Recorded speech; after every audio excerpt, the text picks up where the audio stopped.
Vamos entonces a dar cabida a la siguiente ponencia. Le vamos a dar la bienvenida entonces a Marcela Campos Sánchez y Noli Natalie Castañeda.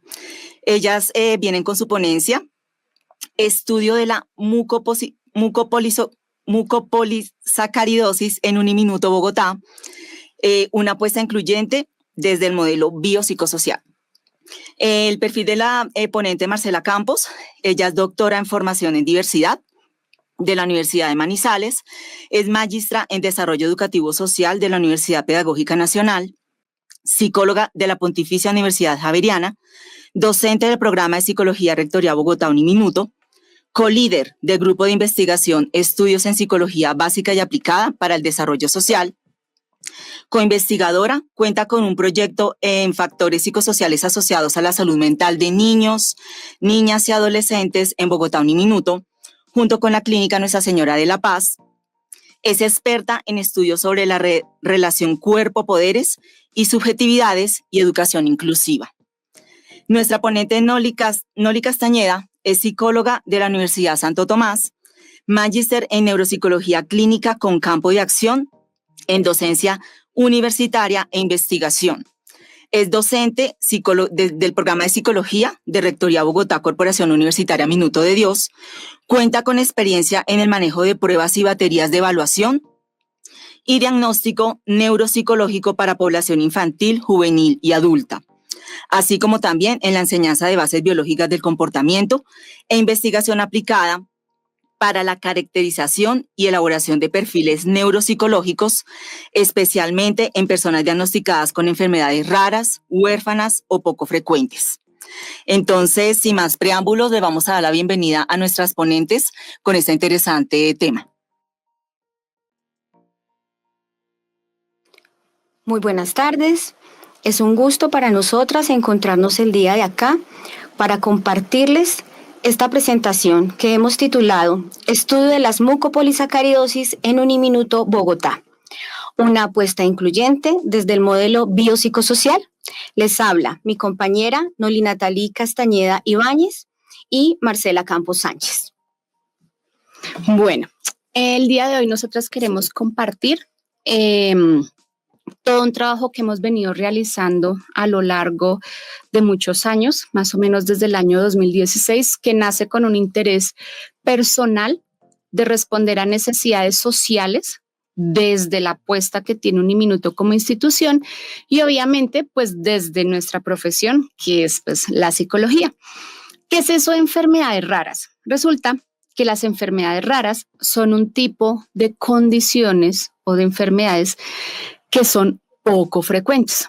El término correcto es denominarlo enfermedades raras, pero son enfermedades raras, huérfanas, poco frecuentes, porque su prevalencia en un grupo poblacional, ¿sí?, es más o menos de 1 entre 5.000, dependiendo del contexto. Para Colombia, nosotros tenemos registradas desde el año 2010, más o menos, 1.920 enfermedades huérfanas y al día de hoy tenemos más de 3.000 enfermedades huérfanas registradas. Se llaman huérfanas o en Colombia se ha atribuido el término de huérfanas a que no era posible poder ubicar estas enfermedades en un sistema de salud como tal. Entonces, por eso desde Colombia se les dice huérfanas raras o incluso poco frecuentes. Dentro de este grupo de enfermedades tenemos las denominadas mucopolisacaridosis. Este es un grupo de enfermedades que también es de baja prevalencia y se llaman así porque resulta que en las células de nuestro cuerpo, dentro de los organelos que allí la componen, se encuentran los lisosomas. Los lisosomas tienen diferentes tipos de enzimas que ayudan a degradar toda la información que la célula no necesita para que la vacuola la pueda desechar. ¿Qué pasa en algunas personas? No cuentan con alguna de estas enzimas para degradar todos los desechos que tenemos en el cuerpo. Entonces, ¿qué pasa con este tipo de enzimas? Como no están, empieza a acumularse, por decirlo así, basura en la célula, material celular, y esto lo que va a ocasionar es algunas alteraciones tanto físicas como dentro de los órganos de cada una de las personas. Son enfermedades congénitas, ¿sí? Son enfermedades que causan un malestar físico desde el momento del nacimiento y tienen toda una historia natural de fallas multiorgánicas. Siguiente. Entonces, debido a la naturaleza de la enfermedad y como esa falla enzimática es en todas las células del cuerpo, las personas pueden presentar desde agrandamiento de los órganos, que es conocido como hepatoesplenomegalia o esplenomegalia, pueden presentar abdomen prominente y lo más curioso de esta enfermedad es que presentan algo que se llama facies toscas y mano en garra. Una fascia tosca es que los atributos o características del rostro, por decirlo así, están más agrandados o difieren de la línea media. Mano en garra es que debido a la acumulación de estos mucopolisacáridos o glicosaminoglicanos, que así se le conoce el nombre técnico, las personas no pueden mover sus articulaciones. Entonces, en su mayoría presentan una mano en garra. También estas personas por lo general tienen una estatura baja, hay opacidad corneal, la mayoría luce como si tuviera unos ojos grisáceos, azulados, y puede haber también deformación de la columna. Siguiente. Adicional a eso, ¿qué pasa con ese tipo de enfermedades? Puede haber o no afectación neurológica y cognitiva. Entonces, en algunos casos puede haber déficit cognitivo. La compresión medular puede hacer que a nivel de motricidad, de náuseas, de praxias, estas personas no tengan un adecuado rendimiento y esto puede ocasionar retrasos en el desarrollo psicomotor, dificultades en el aprendizaje y también pues en algunos casos no necesariamente este déficit o este retraso se presenta. Hay personas que hemos evaluado que tienen una capacidad intelectual dentro del promedio y pues esa es por lo que estamos acá, defender un poco esta población, que el hecho de que se manifiesten estas características en las personas no significa que incluso haya una discapacidad cognitiva. Puede haber una condición de discapacidad física, pero no significa que haya una discapacidad mental, cognitiva o incluso social, que es lo que nos compete poder socializarles. Por eso nace esta idea de poder articular todo este estudio durante estos años desde Uniminuto. Bien, entonces como ya les comentó al inicio mi colega Noli, la apuesta en el abordaje de las mucopolisacaridosis tiene esa característica de nuestra casa, de la identidad de Uniminuto, y es trabajar por poblaciones que tienen altísimos niveles de vulnerabilidad y esta sí que los tiene. Entendamos entonces que las enfermedades huérfanas, y más adelante vamos a profundizar en ello, solamente tenemos una ley que las reconoce desde el año 2010 y eso en la historia de un sistema de salud en un Estado social de derecho es muy reciente. Así que dentro de los elementos de vulnerabilidad, indicadores de vulnerabilidad que presenta esta población, inicialmente el más sensible es el acceso a la salud. También está la exclusión escolar, por lo que acaba de mencionar Noli, y es que se adjudica, ¿verdad?, una discapacidad cognitiva desconociendo realmente cuál es su funcionalidad y su capacidad cognitiva, y esto hace que terminen siendo excluidos del sistema escolar. También tienen una movilidad reducida, que si colocamos a la población con enfermedad rara dentro de la población con discapacidad, sabemos que esta es una de las barreras sociales objetivas con las que más se encuentran, digamos, en nuestra sociedad. Por supuesto, al no tener educación, pues también entonces posteriormente viene el obstáculo de poder acceder, ¿verdad?, al mundo laboral y en general pues a todos los derechos que tenemos cualquier ciudadano en el Estado Social de Derecho. Siguiente.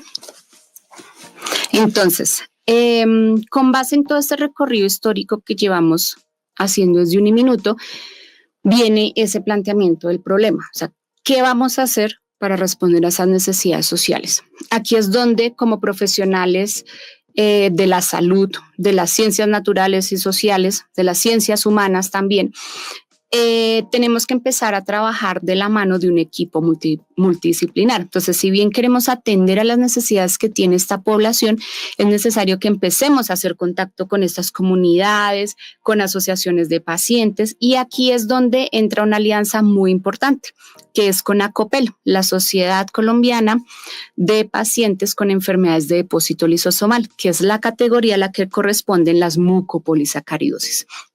Entonces, la idea nace más o menos de hacer este tipo de estudios en el año 2013, pero es hasta el año 2016 que formalmente desde el programa Psicología en un minuto se quiere hacer esa caracterización en una primera instancia neuropsicológica de esos perfiles cognitivos de esta población. ¿Por qué nace desde allí? Porque se hace una revisión de la literatura en donde se encuentra que hay un fenotipo característico, hay unas características físicas, pero varía mucho de un tipo de mucopolisacaridosis a otra. Hay alrededor de 7 tipos de MPS, como las llamamos, y no todas comparten las mismas características. Como lo mencionaba, hay unas que tienen retraso mental, dificultades en el aprendizaje, discapacidad intelectual, pero otras no. Entonces, al revisar la literatura, en Colombia no hay literatura sobre esos perfiles neuropsicológicos. No tenemos nosotras, desde nuestra profesión, cómo fundamentar un derecho a la inclusión escolar, un derecho a una ocupación, a un desarrollo profesional. No tenemos cómo argumentar que esa persona, a pesar de que presenta un diagnóstico tan difícil como esto, no pueda estar incluida en cualquiera pues, de las esferas que pueda presentarse en nuestra sociedad. Entonces, en 2016 se inicia con una caracterización neuropsicológica para algunos tipos de MPS gracias a COPEL, pues en Bogotá y en Cundinamarca. Hacia el año 2017, después de nosotros obtener algunos de estos perfiles en parte de la población, decidimos hacer un programa de estimulación cognitiva para ver si con herramientas desde la neuropsicología, es posible mantener esa historia natural de la enfermedad, pero a la vez favorecer tanto a niños como a adultos con un informe, con actividades y que esa ganancia cognitiva no se pierda. Entonces, la estimulación se realiza con actividades de lápiz y papel. Aquí participa ya un semillero, el programa de psicología, el semillero de neurociencia básica y aplicada, liderado en su momento por la profesora Alejandra Risto y la profesora Diana Carolina Cárdenas. Entonces entra este semillero, ¿sí? Entramos a hacer trabajo con los estudiantes e incluso con la Escuela de Ingeniería Julio Garavito para hacer todo un programa de estimulación para esta población y poder pues empezar a tener también literatura científica colombiana. Ya luego, hacia el año 2018, es cuando dice, bueno, ya tenemos una evaluación neuropsicológica, ya tenemos perfiles cognitivos, ya hicimos estimulación. Ahora, ¿qué hacemos con eso? ¿Cómo se puede beneficiar esta población? Algo que mucho se critica también a la academia, al trabajo científico, es que no hay una devolución a la población con la que nosotros trabajamos o con la que nutrimos nuestras disciplinas.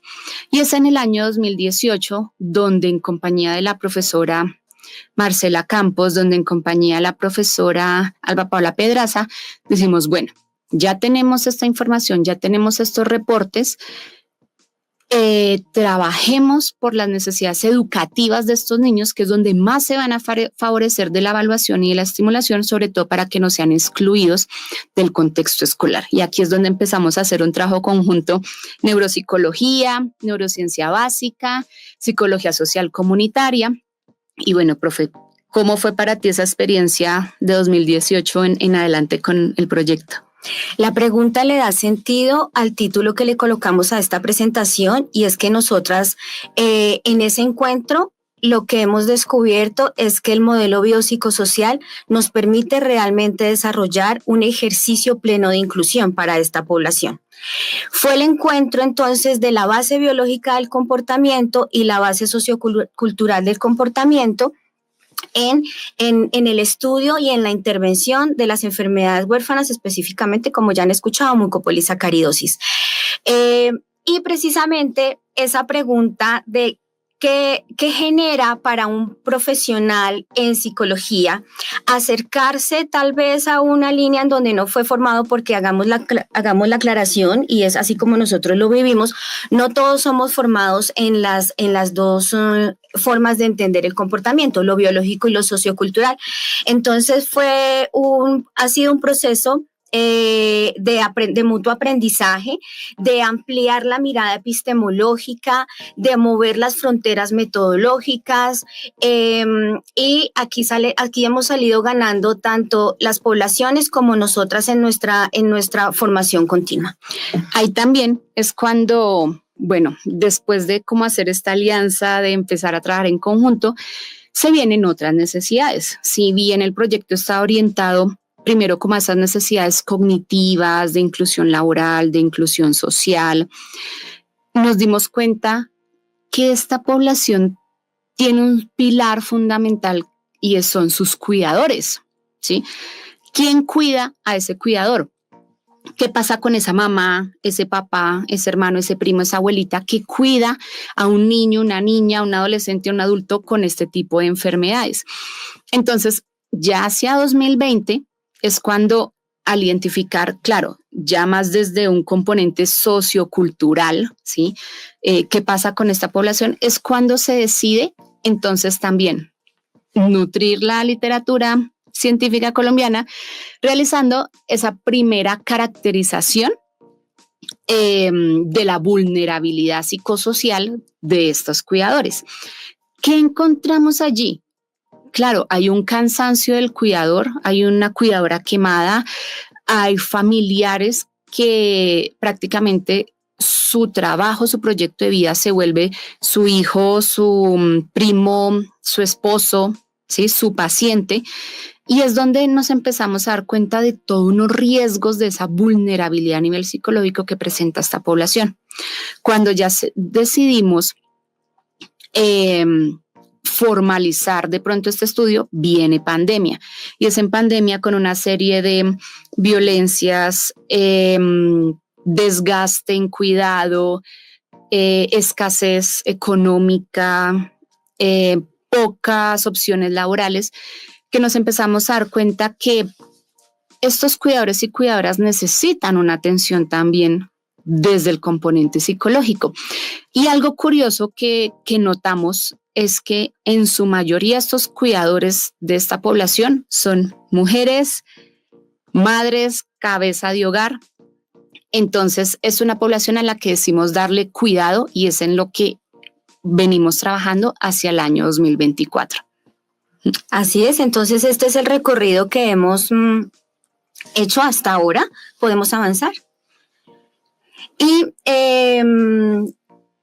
lo que les estamos presentando entonces es el ejercicio de sistematización de esta experiencia, que como ya conocen arranca formalmente en el programa de psicología en el año 2016, y lo que hemos buscado con el proceso de reconstruir la memoria es precisamente entender cómo, a propósito de este problema de estudio y de beneficiar a la población, hemos hecho un diálogo entre la base biológica del comportamiento y la base sociocultural. Entonces, este recorrido busca hacer la descripción de este proceso, divulgar el conocimiento adquirido, que es lo que a continuación va a hacer mi colega, y hacer un llamado, ¿verdad? Porque siempre aprovechamos cualquier momento para denunciar la situación crítica en la que se encuentra esta población, pero también para evidenciar el aporte que Uniminuto desde Psicología Bogotá ha hecho para la implementación, para el reconocimiento de sus derechos. Siguiente. Bueno, obviamente para poder como ubicarnos en qué es lo que se ha hecho, pues tenemos que tener como ese referente teórico, ¿no? Ese referente histórico de donde nace, pues también todo este proceso. En Iberoamérica, a quien tenemos como referente principal de trabajo en este tipo de condición es España. España y Brasil, pero principalmente España. ¿Qué se vio en España? Hacia el año 2000, 2004, se empezó a ver la necesidad de organizar grupos multidisciplinares, ¿sí? Para realizar un trabajo con esta población. Se dieron cuenta en España que no solamente era el médico pediatra, el internista, el ortopedista quien podía atender estas situaciones. Debido a la falla multisistémica y a todo lo que representa el diagnóstico, nace la necesidad de crear grupos multidisciplinares para atender las condiciones de estas personas diagnosticadas con mucopolisacaridosis. Aquí que nace de la mano de la reina Leticia, la Federación Española de Enfermedades Raras.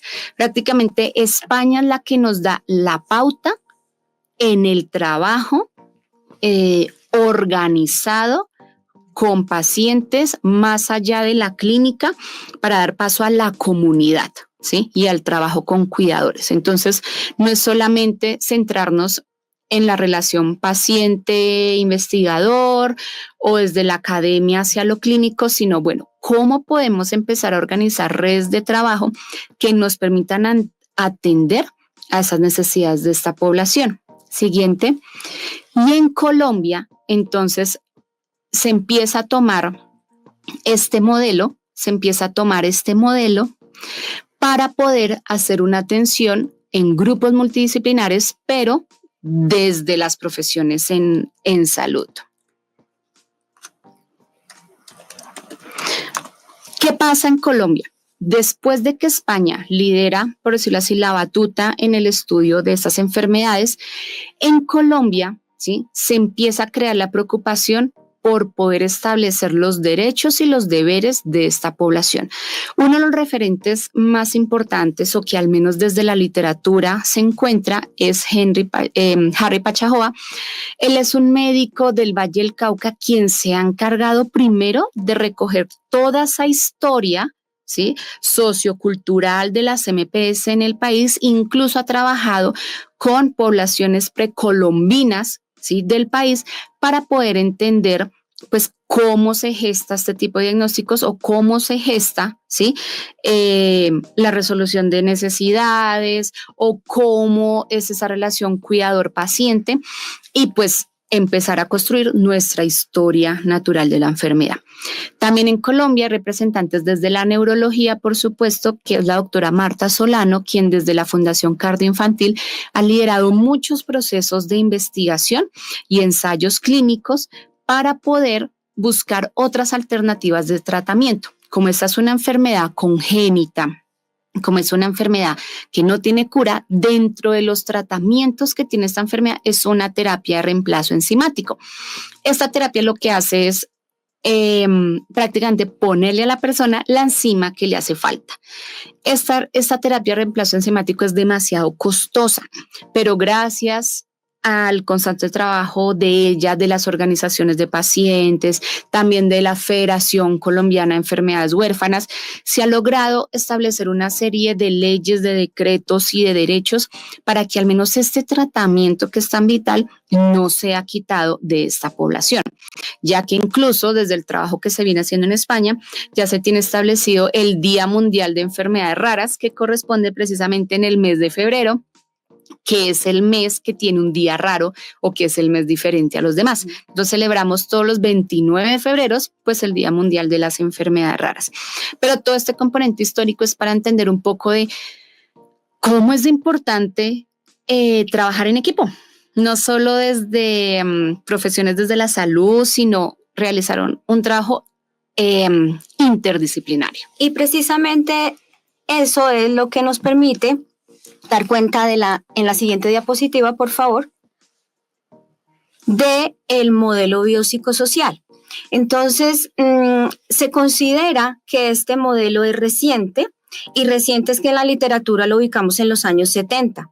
Pero lo que tenemos que recordar en la historia de nuestra disciplina es que nosotros nacemos de la mano de la filosofía y también de la biología. Solo que con el desarrollo y los, digamos, discursos hegemónicos, la psicología termina más ubicada del lado biológico que del lado sociocultural. Y estamos en un momento,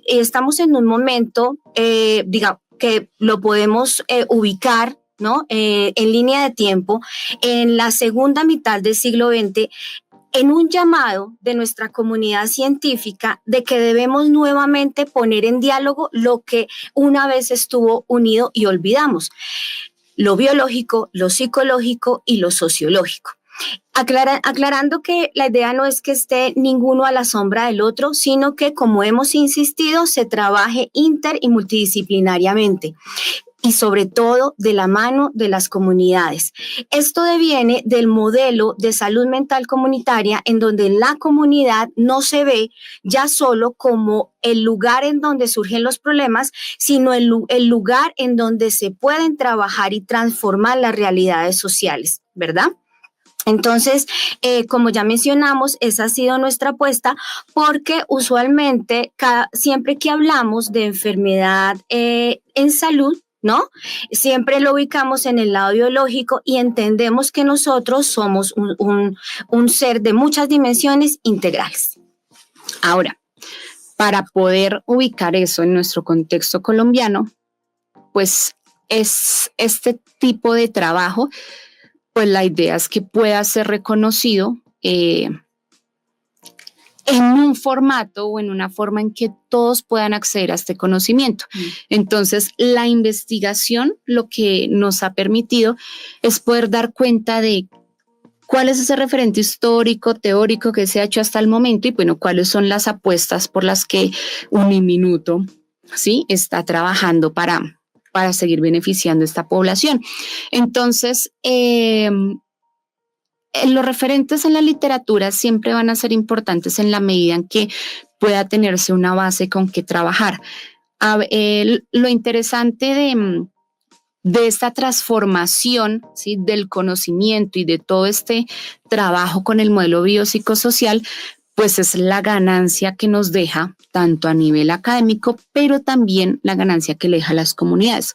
Un trabajo que se hace mucho con las asociaciones de pacientes son eventos científicos, se hace eventos de salud comunitaria, se hacen talleres de creación.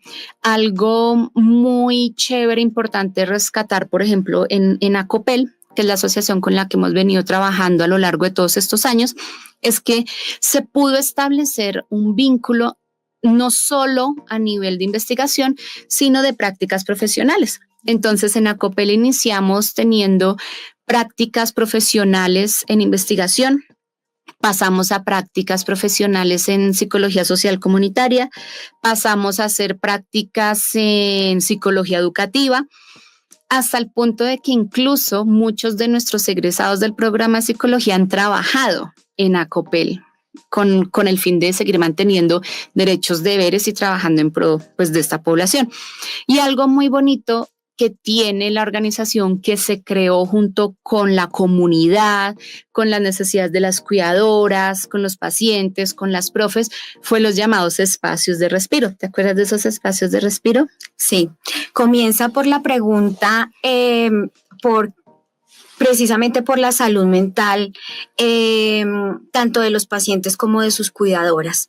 Y recuerdo que en ese momento lo que se proponía en el equipo era: ¿por qué no generar unos espacios en donde las personas pudieran de alguna manera poder parar, digamos, esta actividad permanente que se les come la vida entera, ¿verdad?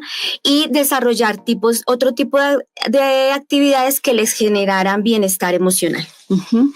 Algo también que genera ese bienestar emocional es que muchas de estas cuidadoras, por ejemplo, pudieron desarrollar emprendimientos. Eso se mantuvo en pandemia, lo que de verdad pudo activar, por ejemplo, cosas como la motivación, la creatividad, las ganas de salir adelante, y muchas de estas personas que participan en estos espacios han tenido una forma de alzar su voz en otras comunidades, en otros contextos, y dar cuenta de, bueno, si bien una organización de pacientes es alguien que me acoge, que me ayuda, yo también hago una devolución. Yo también represento esa asociación, yo también represento una comunidad. Entonces, la ganancia aquí es de Uniminuto, no ha sido únicamente académica. La ganancia aquí también ha sido social, ha sido humana, ha sido recurso humano, ha sido de esa apropiación de un conocimiento para poder hablar con propiedad de una situación, ¿sí? Que nos compete como país. Y bueno, también, como le decíamos, ¿qué retribución nosotros hacemos desde la academia a este tipo de población? ¿Qué ganancia tienen ellos también, pues, participando con nosotros? Y mientras sucede todo este ejercicio de intervención biopsicosocial, ACOPEL desarrolla todo un ejercicio de defensa de derechos, ¿no? En donde se evidencia la implementación de un conjunto de leyes, decretos, reglamentos, ¿verdad? Que han ayudado a esta población a que todos esos derechos que históricamente se les han sido negados se vuelvan una realidad. Entonces, como les comentábamos hace un momento, la más importante pues es la ley en la que se reconoce la existencia de las enfermedades huérfanas y se les da un tratamiento especial en el país. Tenemos otro conjunto de decretos y resoluciones, discúlpenme, que ustedes pueden ver en la pantalla. Ustedes pueden buscarla directamente en la página del Ministerio de Salud, pero básicamente lo que queremos reportar de manera sucinta es que ¿qué aparece allí? Listado de enfermedades huérfanas, eso es necesario. Sistemas de registro y seguimiento, eso también es muy necesario. Y tercero, aparece algo muy sensible y es cómo el Estado debe garantizar los tratamientos que son de un altísimo costo. Bueno, y hablando de eso, se me olvidó mencionar que, por ejemplo, en los últimos años, ACOPEL también se ha encargado de hacer alianzas, por ejemplo, con la Defensoría del Pueblo, con el Ministerio de Salud y de la Protección Social. Entonces, no ha sido una sola voz, ¿sí? Representando esta población, sino han sido varias voces que han trabajado en conjunto, sobre todo para esas cosas como la reglamentación, establecer el derecho, el deber, pero no solo desde lo médico, sino desde lo social, de verdad de legalizar todo un proceso para que no se vulneren los derechos de esta población. Entonces, exacto, todo parte de la ley 1392 del año 2010, pero bueno, ya tenemos resoluciones, la resolución 123 del 2015, pero ya tenemos cada día muchas más actualizaciones y también hay un trabajo importante que ha hecho la directora de ACOPEL y es de la mano de otras asociaciones y fundaciones, por supuesto, es la creación del Observatorio de Enfermedades Huérfanas, que esto permite precisamente la recopilación histórica de estos documentos, de lo que se ha hecho con la enfermedad, de las investigaciones,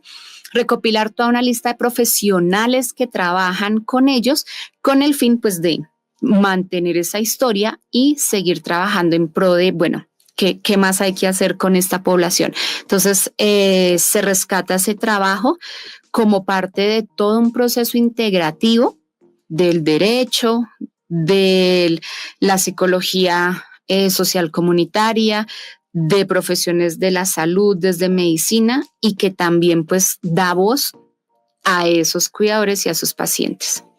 Bien, podemos avanzar. Así entonces, en esta línea de la necesidad de hacer memoria de todo este proceso, nosotros también, como ya les comentamos, venimos haciendo esa tarea. Y esta presentación y esta conversación que les estamos compartiendo el día de hoy tiene este nivel de apropiación y de claridad precisamente porque hemos estado en el último tiempo haciendo este diálogo, utilizando esta metodología que ustedes están observando en la pantalla, y es lo primero hacer toda una fundamentación desde el modelo biopsicosocial, insistiendo que ha sido la ruta que hemos encontrado para hacer realidad la inclusión, ¿sí? O los principios de la inclusión. La inclusión siempre va a ser una utopía, siempre va a ser un horizonte por cumplir, siempre va a estar pendiente, ¿no? Y pues fundamentar epistemológicamente, conceptualmente, teóricamente, esto qué significa, ¿verdad? Lo segundo, nuestras fuentes documentales, que de toda esta intervención también hay una producción científica interesante a la que ustedes pueden acceder. Toda ella reposa en Biblioteca Uniminuto, ¿verdad? Y es un conjunto de artículos, capítulos de libros en donde se han plasmado todos los hallazgos de lo que les hemos reportado hasta el momento. Y una tercera fase en la que hemos trabajado para poder hacer todo este ejercicio de sistematización y de reflexión son los diálogos generativos, que es un poco lo que ustedes han venido observando, y es estar dialogando entre lo que sucedió, ¿verdad? Nuestros aprendizajes, las afectaciones en la comunidad, pero en las afectaciones también en nosotras como personas, pero también como profesionales, ¿sí? Entonces, lo que ustedes observan en la pantalla es el listado de las fuentes documentales que a propósito del ejercicio de sistematización, hemos venido rastreando. A continuación, entonces, lo que ustedes van a escuchar son los resultados centrales de cada una de las fases de este proceso. Siguiente. Bueno, de los resultados de esta primera fase, por ejemplo, pues tenemos que efectivamente pudimos por primera vez, digo yo, establecer en la literatura que no todas las personas diagnosticadas con mucopolisacaridosis presentan un déficit cognitivo, un retraso en el desarrollo, ¿sí? Que hay personas con una capacidad intelectual desde el promedio, que claro, existe una historia natural de la enfermedad que hace que se dé una especie de declive cognitivo, ¿sí? Que es muy diferente a los que, por ejemplo, describen para otras condiciones de la literatura, que es que hay un deterioro neurodegenerativo o que la persona va a empezar a perder funciones de un momento a otro. No, en esta condición sí se habla de un declive cognitivo, que es propio de la historia natural de la enfermedad en cuanto a las fallas que hay a nivel celular. Pero no es una enfermedad neurodegenerativa como tal, o no es una condición que, por ejemplo, no pueda verse favorecida de una estimulación cognitiva, de una rehabilitación neuropsicológica, incluso de un entrenamiento cognitivo. Dentro de los otros resultados de esta primera fase, pudimos dar cuenta que las alteraciones más principales tienen que ver con la motricidad. O sea, nada que hacer. Donde más hay acumulación de glucosaminoglicanos son en las articulaciones.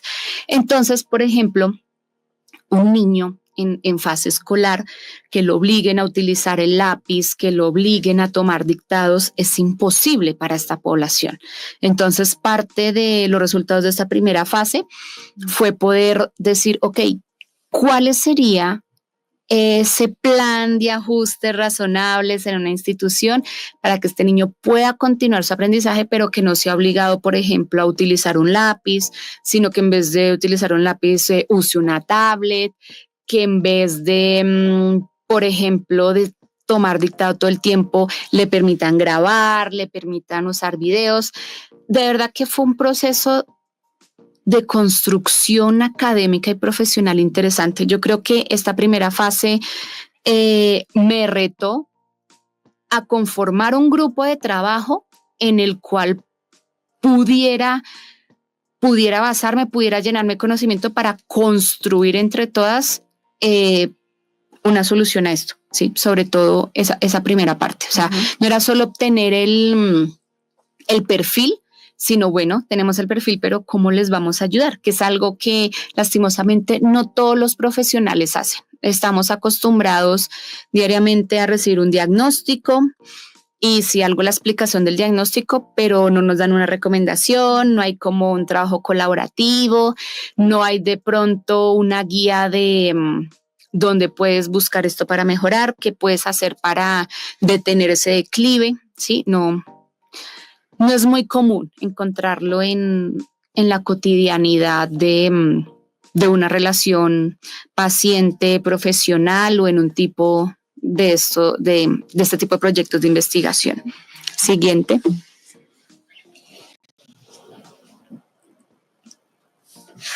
Bueno, y para la fase 2, entonces, ¿qué se encontró?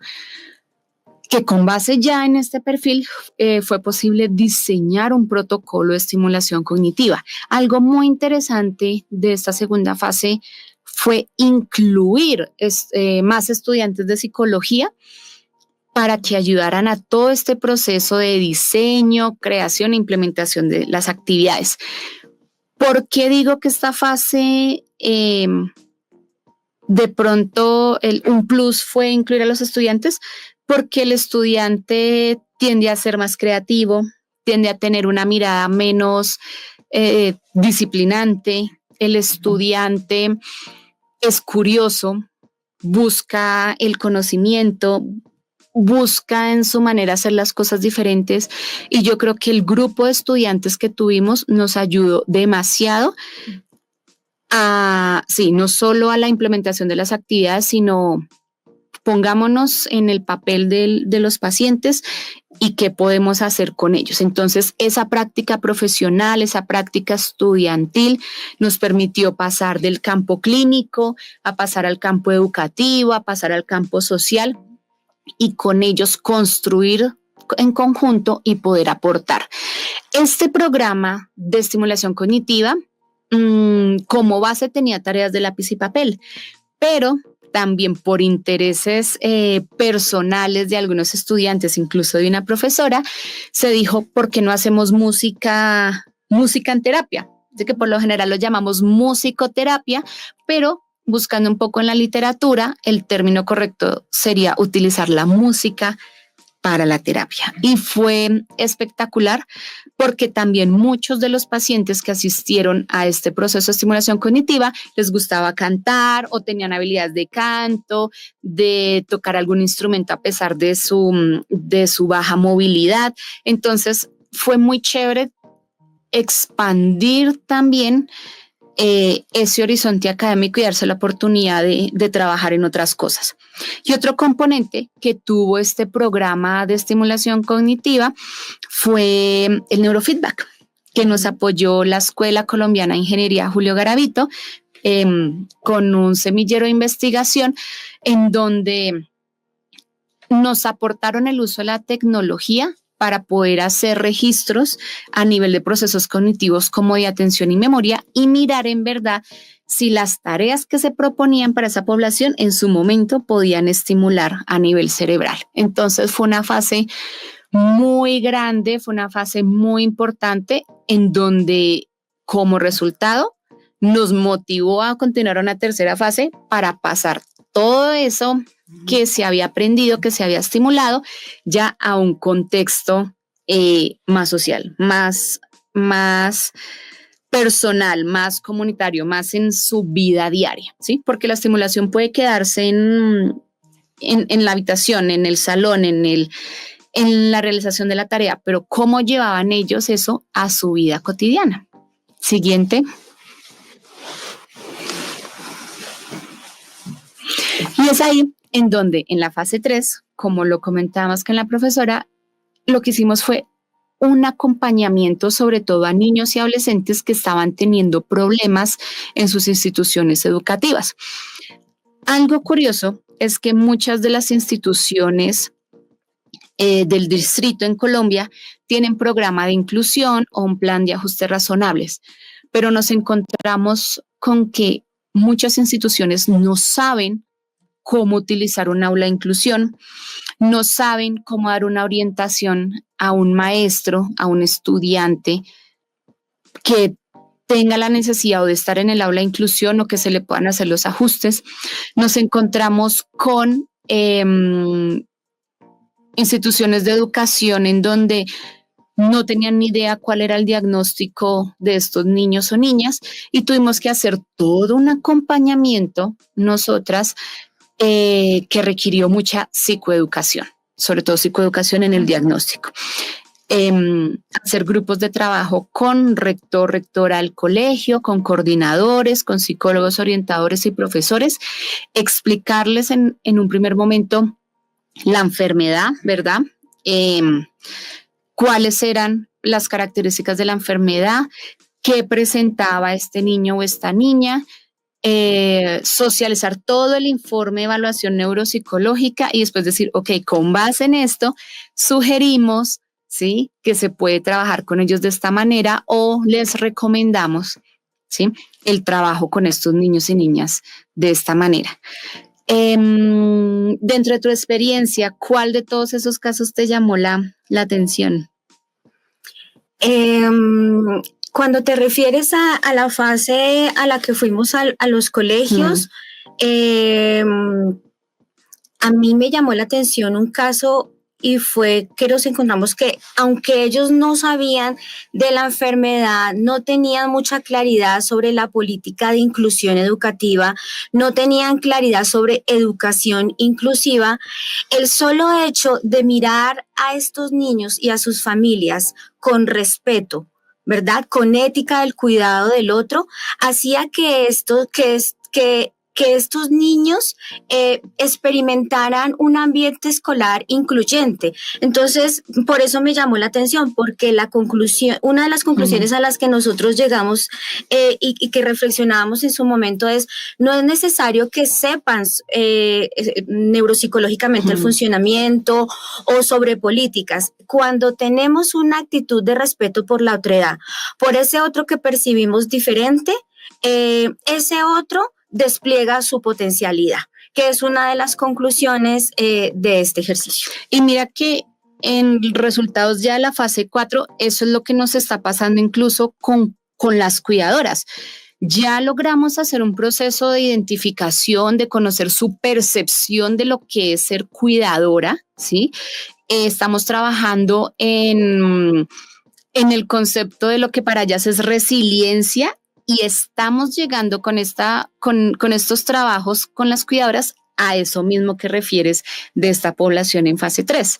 Entonces, entre todos los recursos que hemos podido identificar de estas poblaciones, pues vemos que prácticamente el acompañamiento emocional, el apoyo social y comunitario, el que estas poblaciones de verdad se den cuenta de qué es lo que están viviendo, cómo lo están viviendo, eso transforma realidades, transforma vidas y vamos a un alcance mayor, como lo son estas instituciones, estos otros profesionales. Seguramente este trabajo ha trascendido incluso de esas instituciones privadas, de esas instituciones distritales, de esas aulas de inclusión, a otro tipo de poblaciones o incluso personas que nos han dicho, hoy conozco a alguien con una condición similar o escuché el trabajo que hicieron en tal colegio, yo tengo un niño o una niña con esta otra condición similar, ¿qué se puede hacer? Y eso ha nutrido mucho también al programa de psicología en buscar sitios de práctica profesional similares o incluso proyectos de investigación. Desde el semillero Redes, Neuropsicología y Calidad de Vida, hemos trabajado, por ejemplo, otro tipo de enfermedades raras o huérfanas como enfermedad Pompe, enfermedad de Fabry, enfermedad Gaucher. Hemos trabajado de la mano, por ejemplo, de otras instituciones como la Fundación Así Colombia también, que trabaja en pro de buscar el bienestar psicológico social de esta población y también pues hemos llegado al punto exacto de transformar incluso vidas con el trabajo que hemos llevado a cabo hasta el momento. Así es. Y para terminar, podemos continuar ya con la última, mencionar que dentro de las conclusiones está que siempre está la pregunta de la posibilidad de la integración epistemológica al interior de la psicología. Como mencioné hace un momento, tenemos la base biológica y la base sociocultural y entendemos que vienen de unos paradigmas distintos, ¿verdad? Que siempre han sido percibidos como opuestos y esas reflexiones epistemológicas han hecho que en la práctica terminemos separados. Y esto que ustedes observan es un ejercicio de integración al interior de nuestra disciplina. Y eso es lo que psicología le promete al país. Y es que un estudiante puede aquí ver todos los campos de la psicología, todos los enfoques clínicos y desde una formación crítica y desde la lectura de contexto y las necesidades de la población y en diálogo con las poblaciones se construyen unos acompañamientos biopsicosociales más pertinentes. Esa es nuestra apuesta. Por supuesto, entendemos también epistemológicamente que hay unos límites y unos alcances de esta integración, pero un autor que seguimos, Almodacín, él plantea que en lo que tenemos que tener como centro, como acuerdo, es que el objeto de estudio lo comprendamos igual, aunque lo intervengamos de distinta manera. Y aquí nosotros estamos hablando de la salud. Y para nosotras la salud es más allá que lo contrario a la enfermedad, ¿verdad? Nos acogemos a la definición de la Organización Mundial de la Salud como un estado de bienestar integral y creemos que debemos trabajar, como ya lo escucharon, el sistema de salud, el sistema familiar, todo el sistema estatal, ¿verdad? El sistema escolar, para poder hacer realidad la implementación de las políticas públicas. Muchas gracias.